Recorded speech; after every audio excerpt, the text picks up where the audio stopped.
Hello বন্ধুরা, কেমন আছো তোমরা সবাই? আশা করি তোমরা সবাই ভালো আছো। ভগবানের কৃপায় যে যেখানে আছো ভালো থেকো, সুস্থ থেকো, এই কামনাই করি। মামনের মনের কথাতে তোমাদের সকলকে সুস্বাগতম। আমিও খুব ভালো আছি। আবার আরেকটি নতুন কন্ট্রোভার্সিয়াল ভিডিও নিয়ে তোমাদের সামনে চলে এসেছি। আজকে রাত্রে আমি ভিডিওটা করে রেখে দিচ্ছি, কালকে অর্থাৎ আগামীকাল 23শে এপ্রিল এই ভিডিওটাকে আমি পাবলিক করে দেবো। আজকে রাত্রে আমরা সন্দীপ মিত্রের চ্যানেল থেকে একটা ভিডিও দেখলাম সন্দীপের, আর তার সাথে কে ছিলেন? সঙ্গীতা ম্যাডাম। এখন ম্যাডাম আপনাকে বিনম্র প্রণাম জানিয়ে আমি আপনাকে কিছু যে প্রশ্নগুলো করেছেন সেই ব্যাপার নিয়ে আমি কিছু কথা বলতে চাই আপনাকে।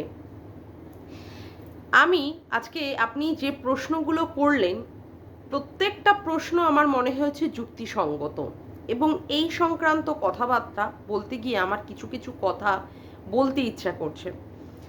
আজকে সন্দীপের সাথে সন্দীপের ওয়াইফের যে ব্যাপার নিয়ে সংঘর্ষ চলছে, তাতে করে আমরা যে যার পক্ষ নিয়ে কথা বলছি, মানে আমি হয়তো সন্দীপকে পক্ষ নিয়ে কথা বলছি, আর একজন হয়তো সন্দীপের ওয়াইফের পক্ষ নিয়ে কথা বলছি, আমরা কিন্তু সত্যি কথা বলতে এই যে সংক্রান্ত ব্যাপারগুলোতে সেখানে কিন্তু অন দ্য স্পট উপস্থিত ছিলাম না।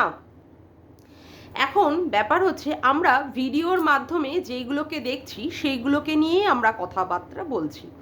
বিশেষ করে যারা সন্দীপের নিয়ে পজিটিভ ভিডিও বানাচ্ছে তারাও, এবং নেগেটিভ তো তাদেরও মনে হয় করে, কিন্তু কিছু কিছু ক্ষেত্রে আমি এটাও লক্ষ্য করেছি যে আমাদের কিছু কিছু ক্রিয়েটার আছে, কন্ট্রোভার্সি ক্রিয়েটার আছে, তারা কি করছে, যেগুলোকে ভিডিওতে দেখা যাচ্ছে না সেই ভিডিওর বাইরে গিয়েও অতিরিক্তভাবে কথাগুলোকে, তাদের মুখের কথাগুলোকে সন্দীপ ভাইয়ের উপরে বসিয়ে দিচ্ছে।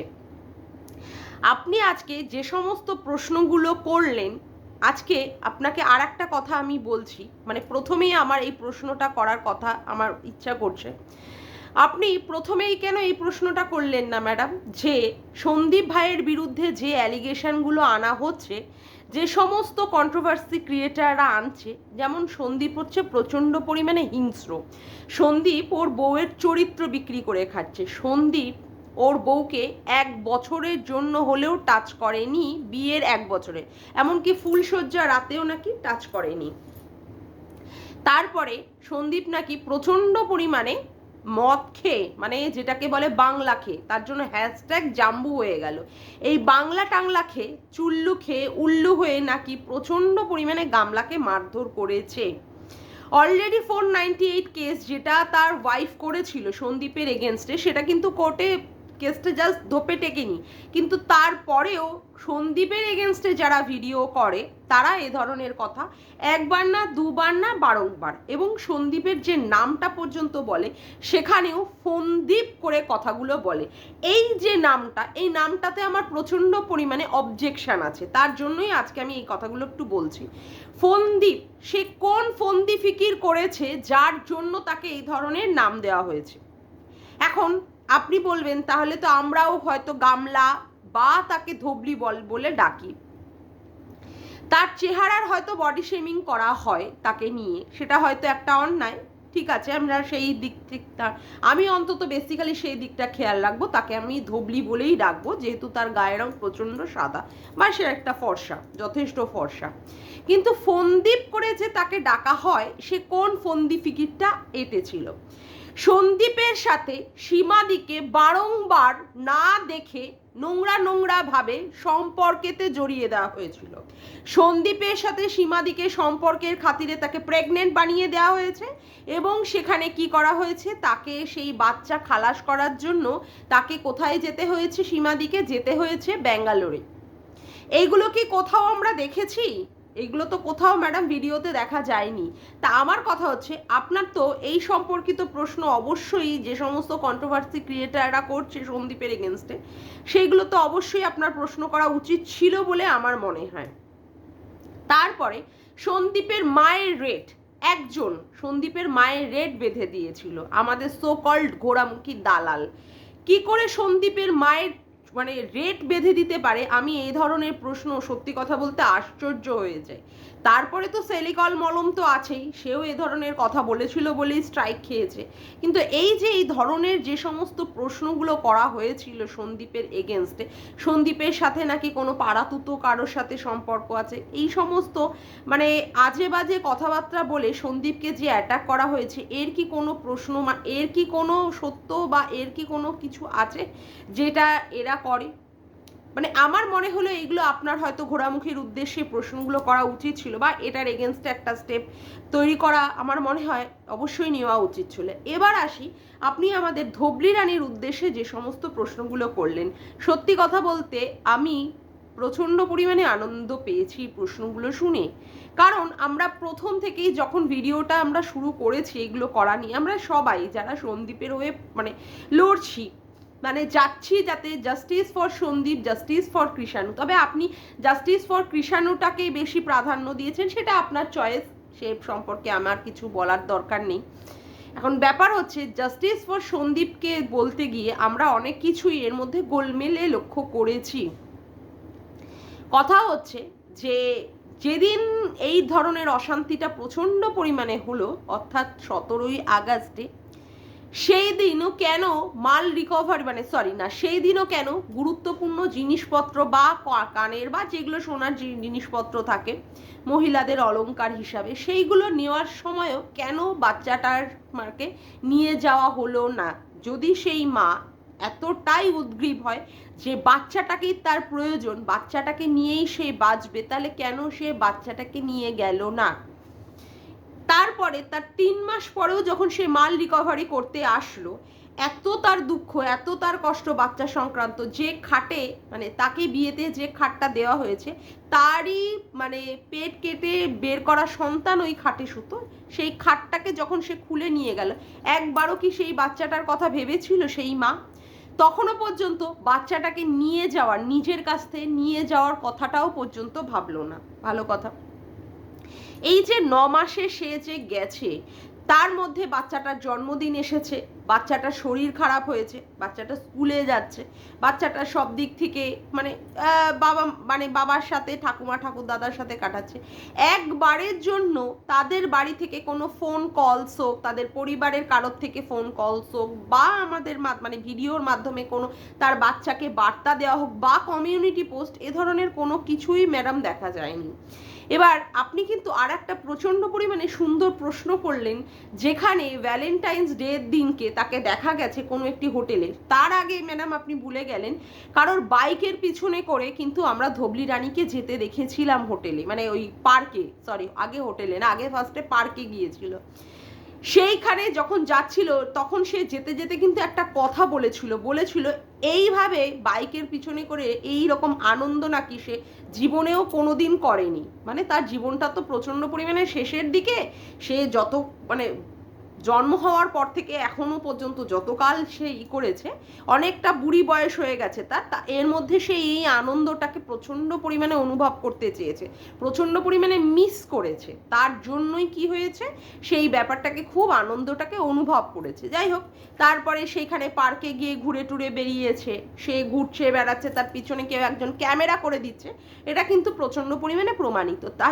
যাই হোক, তারপরে সে রেস্টুরেন্টে গিয়ে খেয়েছে, খাওয়ার পরে ফুল টুল নিয়ে এসেছে, কানের দুল দেখিয়েছে যে তার বিলাভেড কোনো পার্সন দিয়েছে। এখন আপনি যেটা বললেন ওই হোটেলে বা রেস্টুরেন্টে যেখানে বসে সে খেয়েছে, কার সাথে খেয়েছে, কে এমন বিলাভেড পার্সন স্বামী ব্যতীত যার সাথে তাকে দেখা যায়, মানে তাকে আড়াল করে সে ছিল, মানে তাহলে কে ছিল সেই ব্যক্তিটি? ভালো কথা, তখনও পর্যন্ত কিন্তু ম্যাডাম তার বাচ্চা নেওয়ার কথা একবারও পর্যন্ত মনে পড়লো না, এটা কিন্তু আপনি ঠিক বলেছেন। তারপরে ব্যাপার হচ্ছে মানে যখন 498A কেস থেকে যখন সরে আসা হলো, তখন কি হলো, 498 কেস থেকে মানে যখন দেখছে যে সন্দীপ ভাইয়ের হয়েই ব্যাপারটা এগিয়ে যাচ্ছে, তারপরে ব্যাপার হচ্ছে 16 জন উকিল লাগিয়েও সে সেইখান থেকে পারছে না যেই করতে। মাঝে তো আমরা শুনছিলাম সে মিউচুয়াল ডিভোর্স চাই, যত তাড়াতাড়ি মুক্তি হয় সেটাই তার শান্তি। তারপরে কি হলো, তারপরে যখন সন্দীপ ভাই দুটো স্ট্রাইক দিল তার কন্টেন্ট চুরি করার জন্য, তখন কি করা হলো, তখন সাথে সাথে তার বাচ্চা নিয়ে চাগার দিয়ে উঠলো। সে যতটা পরিমাণে বাচ্চা নিয়ে চাগার দিয়ে উঠলো, তো তার থেকে বেশিও হলো তার হয়ে যে সমস্ত কন্ট্রোভার্সি ক্রিয়েটার দিদিরা তাকে নিয়ে ভিডিও করে, তাদের প্রচণ্ড পরিমাণে মনে পড়লো যে না, বাচ্চা একটা জন্ম দিয়েছে। অথচ আমরা যে বারংবার বলে এসেছি যে বাচ্চাটার কথা কেন তার মা বলে না, সেটা কোনো ব্যাপার না। অথচ যখন গামলা বলল, সরি ধবলি রানী বলল যে এই বাচ্চা সংক্রান্ত ব্যাপার, তখন থেকে সেই দিদিদের প্রচণ্ড পরিমাণে মাথা ব্যথা হয়ে উঠলো। সত্যিই তার বাচ্চা আছে, মানে এতদিন ধরে 9 মাস যে কাটিয়ে আসলো, তার আগে তার মনে ছিল না যে বাচ্চাটা তার আছে। কোনো জায়গায় বাচ্চার এক্সিস্টেন্স যে আছে কোনো জায়গায় বোঝা যায়নি। আর কোন কোর্ট কোন জায়গা আছে যেখানে বাচ্চাটার কথা পর্যন্ত বলতে মানা আছে। হ্যাঁ, আপনি অবশ্য সন্দীপ ভাইকে বললেন যে ক্যামেরার মধ্যে বাচ্চাটাকে না আনার জন্য, এটাতে আমরা সহমত পোষণ করছি। এতে করে যদি সন্দীপ ভাই জাস্টিস পায় বা কৃষাণু যদি জাস্টিস পায়, সেক্ষেত্রে আমরা এই পক্ষে সাপোর্টে আছি যে দরকার নেই বাচ্চাটাকে ক্যামেরার সামনে আনার। কিন্তু বাচ্চাটার সম্পর্কে মুখ দিয়ে কথা বলবে, এটাও কি বলা যায় না? এমন কোন মা আছে যে বাচ্চাটার সম্পর্কে কথা বলতে পারে না? এমন কোন প্রতিবন্ধকতা আছে বা পাবন্দি আছে যেখানে ভদ্রমহিলা তার বাচ্চাটার প্রসঙ্গ পর্যন্ত টানতে পারে না? এবার আপনি বললেন যে সেক্স চ্যাট করার ক্ষেত্রে তারা বলেছে যে ওটা নাকি সন্দীপ করলো। এই নাম্বারটাই বা সন্দীপ জানলো কি করে? সেক্স চ্যাটের যে নাম্বার, যার সাথে চ্যাটিংটা চলছিল, এটা সন্দীপ ভাই বা জানলো কোথা থেকে যে এই নাম্বারটা কোথা থেকে এসেছে? নাম্বারটা না জানলে তো সন্দীপ ভাই পারতো না। আর এটা তো আপনি ঠিক বলেছেন, যার কাছে এই মেসেজগুলো গেছে, যার কাছে এই মেসেজগুলো গেছে, সেই বা কেন এই মেসেজের এগেনস্টে গিয়ে কোনো কেস করলো না, যেখানে সে বুঝতে পারছে সে যে যাকে আশা করেছিল, মানে যাকে বা যে মহিলাকে আশা করেছিল, সে না করে তার স্বামী সেখানে মেসেজ করছে। যদি এটা ধরা পড়ে তাহলে সে কেন যায়নি? আর আমার কথা হচ্ছে, সন্দীপ ভাই যদিও বা মেসেজ করে থাকে, এই ফোন নাম্বার বা এই সমস্তগুলো পেলো কোথা থেকে যে সেখানে তাকে এই ধরনের মেসেজ করতে হলো? আপনি যে প্রশ্নগুলো করেছেন ধবলি রানীকে, সত্যি কথা বলতে আপনি আদৌ এই প্রশ্নের সঠিক উত্তর পাবেন কি না আমি সত্যিই জানি না। কারণ এই প্রশ্নগুলো বারংবার করা হয়েছে, সে প্রশ্ন মানে সুন্দরভাবে এই প্রশ্নগুলো থেকে এড়িয়ে গেছে। যখন ফাইনাল হিয়ারিং এর কথা আসলো, তখনই কি করা হলো, সাথে সাথে সে বাচ্চার ব্যাপার নিয়ে নাড়া লাগাতে লাগলো। তখনই সে হিউম্যান রাইটস দেখালো, তখনই সে সেখানে সমাজসেবক দাদাকে আনলো, মানে তখনই তার সমস্ত কিছু দেখাতে হলো। তারপরে তাকে কি বলতে হলো? আগের দিন বললো উল্লু খেয়ে, মানে হ্যাঁ, চুল্লু খেয়ে উল্লু হয়েছিল। অথচ তার পরের দিনই তাকে কি বলতে হলো? সন্দীপ মিত্র সম্পর্কে সে তার স্বামী, সে তার স্বামীকে ডিভোর্স দিতে চায় না। তার মানে কি, ব্যাপারটা হচ্ছে সে যে পরাজিত হয়ে যাচ্ছে, পরাজিত হওয়ার জন্যই কি সন্দীপকে মানে আঘাত করার জন্যই কি সে বাচ্চার জন্য এরকমভাবে মানে কাতর হয়ে উঠছে? যে মহিলা বাচ্চাটাকে মানে যখন সে বাপের বাড়িতে চলে গেল তখনও পর্যন্ত নিল না, এতদিন ধরে কোনো খোঁজ খবর রাখলো না, প্রেমিকের সাথে বা কারোর সাথে সে অভিসারে চলে গেল, তখনও তার বাচ্চাটার কথা মনে পড়লো না। বাচ্চাটার জন্মদিন পর্যন্ত তার মা ভুলে গিয়ে একটা কমিউনিটি পোস্টে পর্যন্ত সেটা উল্লেখ করতে পারলো না। সেই মা এতদিন পরে, 9 মাস পরে তার মানে বাচ্চার কথা মনে পড়ছে যে সে কৃষাণু মিত্রকে চায়। সত্যি কথা বলতে ম্যাডাম, আমরা তো অবশ্যই সন্দীপ ভাইয়ের পাশে আছি এবং জানি আমাদের প্রশাসনের উপরে বা আমাদের বিচার ব্যবস্থার উপরে আমাদের অবশ্যই মানে রয়েছে, বিশ্বাস রয়েছে। এবং আপনার মতো সমাজসেবীরাও যদি সন্দীপ ভাইয়ের পাশে থাকেন, তবে অবশ্যই সন্দীপ ভাই এবং কৃষাণু সত্যি কথা বলতে কি সত্যি যথোপযুক্ত বিচার পাবে বলে আমার মনে হয়। এবং আপনি এইভাবেই সন্দীপ ভাইকে সাপোর্ট করে যান, তার জন্য আমরা আপনাকে মানে কি বলবো, অসংখ্যবার আমরা এখান থেকে আপনাকে স্যালুট জানাচ্ছি, অসংখ্যবার, যার কোনো কাউন্টেই আসে না যে সংখ্যায়।